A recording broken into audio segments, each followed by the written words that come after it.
स्वागत है आप सभी का हमारे YouTube चैनल ज्ञान गंगा हिंदी में। और आज हम लोग पढ़ने वाले हैं किसान आंदोलन के बारे में।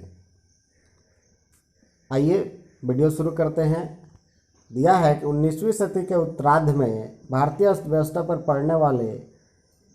बार बार पड़ने वाले अकाल से त्रस्त थी।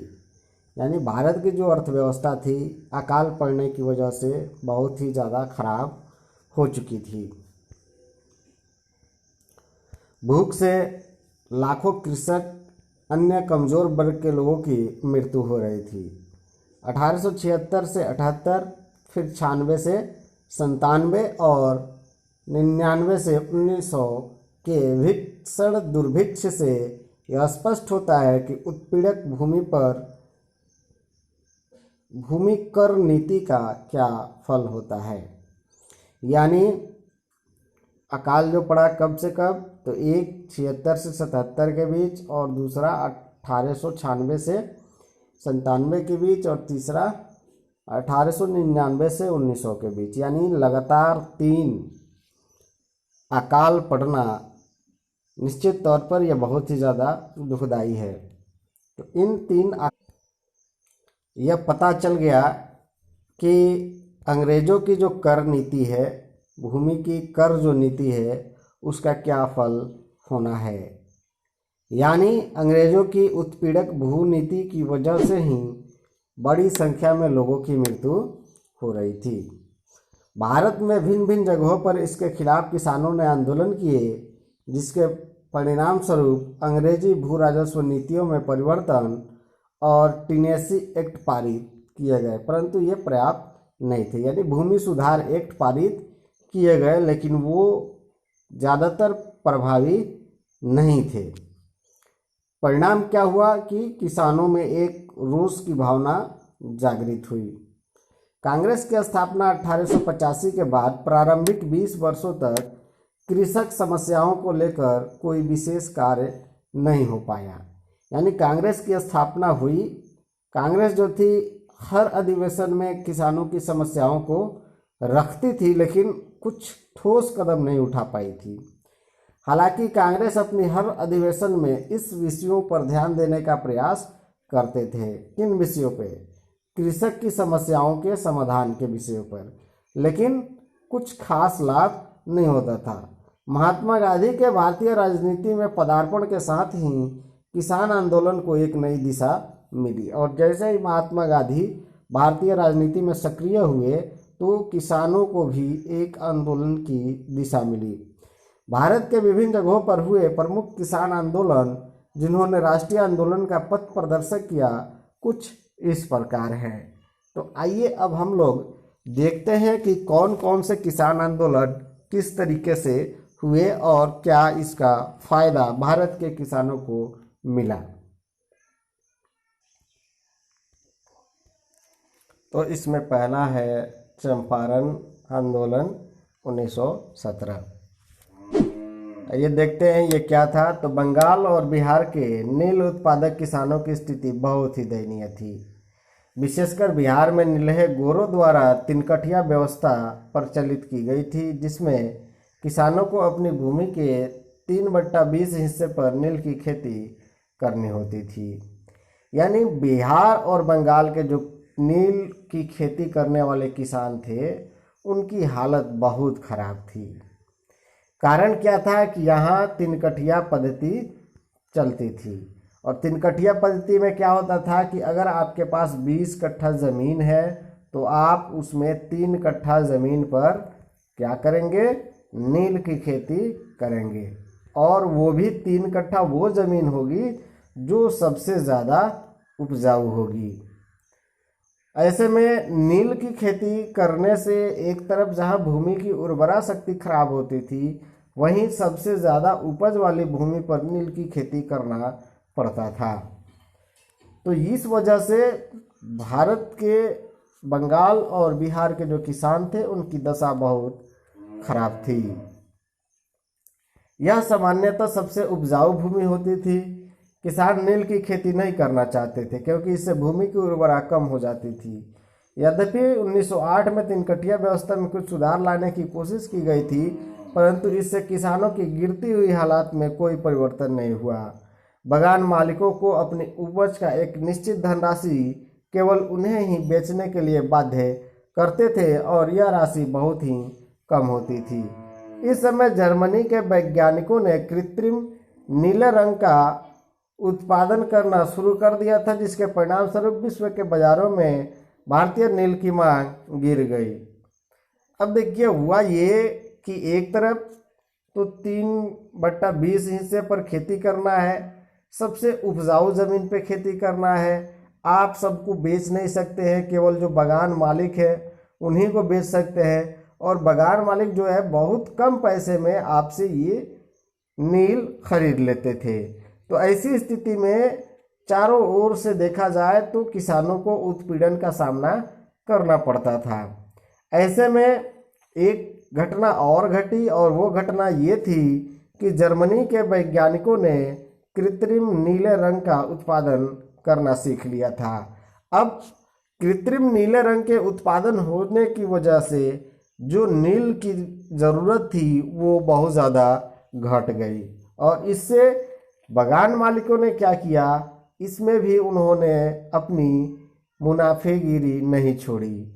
और क्या किया उन्होंने, तो चंपारण के अधिकांश बागान मालिक यह महसूस करने लगे कि नील के व्यापार में अब उन्हें अधिक मुनाफा नहीं होगा, इसलिए मुनाफा को बनाए रखने के लिए उन्होंने अपने घाटे को किसानी पर लादना शुरू कर दिया। इसके लिए जो रास्ते अपनाए उनमें किसानों से यह कहा गया कि यदि वे उन्हें एक बड़ा मुआवजा दे दे तो किसानों को नील की खेती से मुक्ति मिल सकती है। इसके अतिरिक्त उन्होंने लगान में अत्यधिक वृद्धि कर दी।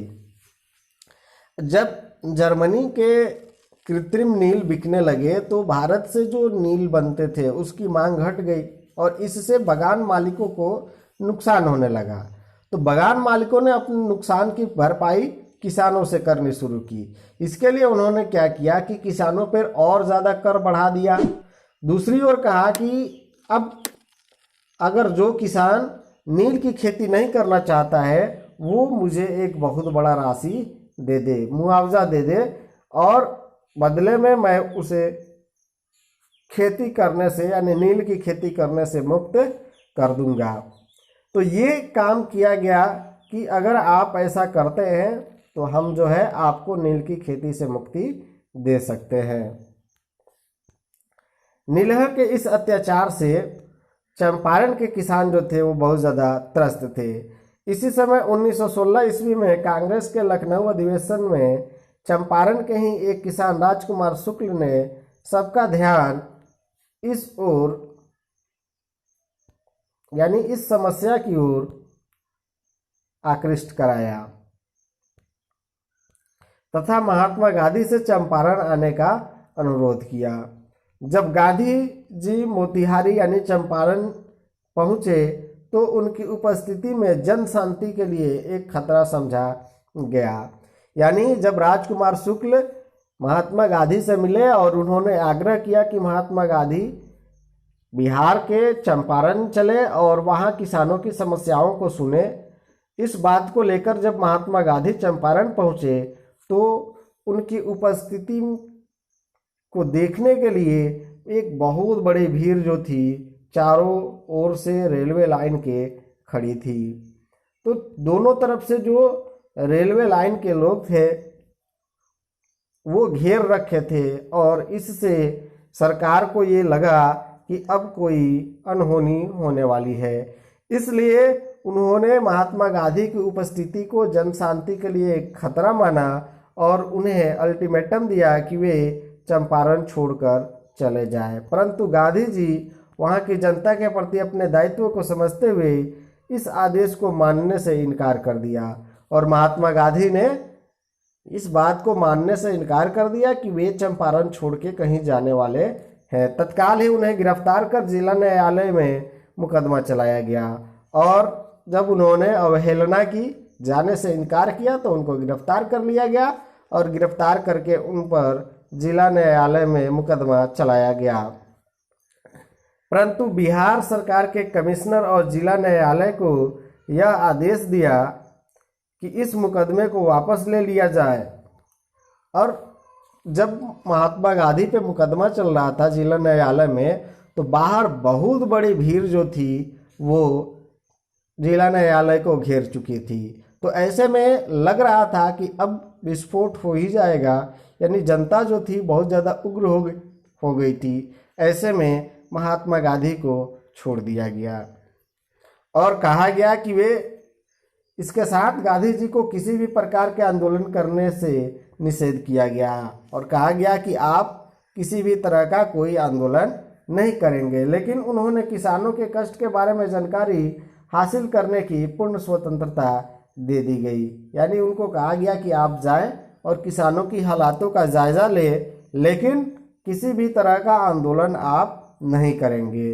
इस क्रम में गांधी जी ने पहली बार बिहार के किसानों की समस्याओं, यानी विशेषकर चंपारण के किसानों की समस्याओं को समझा और जब उनको छोड़ दिया गया तो महात्मा गांधी आए और आकर के उन्होंने किसानों से बातचीत की और बातचीत की तो उनको मालूम चला कि किस तरीके से बिहार के और बंगाल के किसानों को तिनकटिया पद्धति से जो है नुकसान हो रहा है, क्योंकि इस पद्धति के द्वारा जो नियम थे वो बहुत ही ज़्यादा खतरनाक थे। आगे है कि गांधी के दबाव पर सरकार ने चंपारण एग्रेरियन एक्ट का कमेटी का गठन किया। गांधी जी भी इस कमेटी के सदस्य थे। इस कमेटी ने यह सिफारिश दी कि तिनकटिया व्यवस्था समाप्त कर दी जाए और इसके साथ ही अन्य कर भी समाप्त कर दिए जाए जो किसानों को देने पड़ते थे। बढ़ाए गए लगान की दर में कमी की जाए और जो अवैध वसूली किसानों से की जा चुकी है उसका 25% किसानों को लौटाया जाए। किसानों के इस सिफारिश को 1919 के चंपारण एग्रेरियन एक्ट के रूप में पारित किया गया। यद्यपि यह आंदोलन किसानों की समस्याओं से संबंधित था, परंतु गांधी जी के अधिकांश सहयोग जो शिक्षित मध्यम वर्ग से थे, जैसे राजेंद्र प्रसाद, आचार्य कृपलानी, गोरख प्रसाद, ब्रजकिशोर प्रसाद, धनधीरज आदि ने चंपारण सत्याग्रह में महत्वपूर्ण भूमिका अदा की। यहाँ जो देखिए, जब महात्मा गांधी को यह छूट दी गई कि वो आप जो है किसानों की समस्याओं को सुने, तो ऐसे में महात्मा गांधी ने किसानों की समस्याओं को सुना और समस्याओं को सुनकर के जब उन्होंने सरकार के समक्ष रखा तो सरकार ने एक कमेटी का गठन किया जिसे चंपारण एग्रेरियन कमेटी का नाम दिया गया। और इस कमेटी ने सिफारिश की, यानी सरकार से कहा कि तिनकटिया व्यवस्था जो है वो बहुत ही ज़्यादा दुखदाई है किसानों के लिए, इसलिए इसको समाप्त कर दिया जाए और अन्य कर जो है उसको भी समाप्त कर दिए जाए। किसानों को जो अवैध रूप से किसानों से जो अवैध रूप से वसूली की गई है उसको उसका 25% हिस्सा जो है किसानों को लौटा दिया जाए। और ऐसी स्थिति में जब चंपारण एग्रेरियन कमेटी ने सरकार के सामने सिफारिश की तो सरकार ने उस सिफारिश को 1919 के चंपारण एग्रेरियन एक्ट के रूप में पारित किया। मतलब इन मांगों को सरकार ने एक कानून बना करके ख़त्म कर दिया, यानी जो ये शोषणकारी नीति थी उसको समाप्त कर दिया। हालांकि ये आंदोलन जो था किसानों से संबंधित था, लेकिन इसके बावजूद भी बहुत से ऐसे शिक्षित मध्यम वर्ग के लोग जो पढ़े लिखे थे उन्होंने गांधी जी के इस कार्य में सहयोग दिया और उनमें थे राजेंद्र प्रसाद, आचार्य कृपलानी, गोरख प्रसाद, ब्रजकिशोर प्रसाद और धनधीरज प्रसाद। इन लोगों ने जो है इस आंदोलन में महत्वपूर्ण भूमिका निभाई। इस आंदोलन में स्थानीय महाजनों, गांव के मुख्तियारों ने भी गांधी जी का सहयोग किया। चूंकि गांधी जी ने इस आंदोलन में अपने सिद्धांतों सत्य और अहिंसा को आधार बनाया था, इसीलिए इसे चंपारण सत्याग्रह भी कहा जाता है।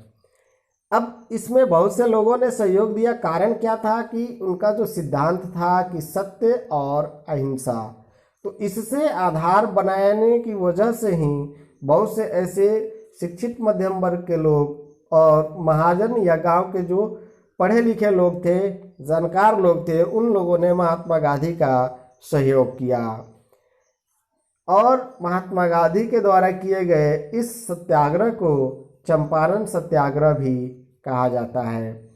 यानी चंपारण सत्याग्रह। अब सवाल आए कि सत्याग्रह ही क्यों कहा जाता है, तो ये बहुत ही महत्वपूर्ण बात है। इसको ध्यान में देने के लिए आपको मैं इसको क्लियर करता हूँ। जैसे अगर आप सत्याग्रह की बात करते हैं तो सत्याग्रह जो है वो दो शब्दों से बना है, एक है सत्य और दूसरा है आग्रह। यानी सत्य के लिए आग्रह करना, आग्रह यानी विनती करना कि आप जो है सत्य जो है उसको देखें, उसके अनुसार अनुसरण करें, तो मैं जो हूँ मानूंगा कि आप जो है मानवता की सेवा कर रहे हैं, आप में नैतिकता है। और इसके लिए मैं किसी भी तरह का, यानी आपको सही रास्ते पे लाने के लिए मैं किसी भी तरह का ज़बरदस्ती नहीं करूँगा, मारपीट नहीं करूँगा, बल्कि मैं आपको इस सत्य के रास्ते पर लाने के लिए अहिंसा का पालन करूँगा। यानी अहिंसा का पालन करते हुए मैं आपको सत्य के रास्ते पर लेकर आऊँगा, इसीलिए इसको बोला गया सत्याग्रह। तो महात्मा गांधी ने किसी भी तरह का हिंसात्मक कार्य नहीं किया था चंपारण आंदोलन के समय, और उसके बावजूद भी उनको जीत मिली थी, इसीलिए इसे चंपारण सत्याग्रह का नाम दिया गया। तो ये महात्मा गांधी के द्वारा शुरू किया गया पहला किसान आंदोलन था, और इस आंदोलन के बाद ही महात्मा गांधी को ख्याति मिलनी शुरू हुई थी। इस आंदोलन की सफलता के साथ महात्मा गांधी की एक छवि बनी थी, जो छवि आज़ादी के बाद तक बनी हुई है। तो आज के वीडियो में बस इतना ही। मिलते हैं अगले वीडियो में एक अन्य किसान आंदोलन को लेकर के। तब तक आप पढ़ते रहें, सीखते रहें, देखते रहें। धन्यवाद।